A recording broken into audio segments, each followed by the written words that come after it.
增加奶量嘅方法？一定係要個 basic 做得好先啦，做啲餵啱個位，餵得夠密啦。可以嘅話，唔好補奶粉，補粉嘅話就減咁啲粉啦。日常飲食飲翻多啲水啦，食多啲蛋白質嘅嘢啦。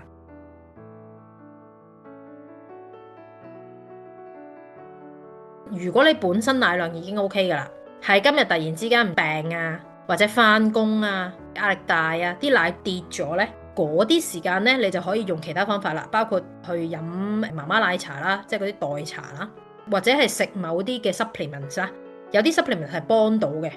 但係佢個 base 呢，係你必須本身已經啲奶量係 OK，只不過有個 transient time 我要多啲，即係我平時都有120噶啦。突然之間咧又跌咗少少喎，得翻100，因為咧前排病咁，整極都未得喎，咁你咪去飲嗰啲 Mother's Milk 嘅茶包咯，或者食某啲 pills，咁有機會咪幫你可能加翻20啊咁樣咯。咁但係你如果本身係因為我頭先講嗰啲原因未做得到，而你又想靠食某啲嘢去多咧，就好難咯。因為你要記住一樣嘢，其實去到最後都係講緊一啲荷爾蒙嘅嘢啊嘛。咁所以其實都係要從個根本開始，之後先至再 top up 其他講嗰啲 method。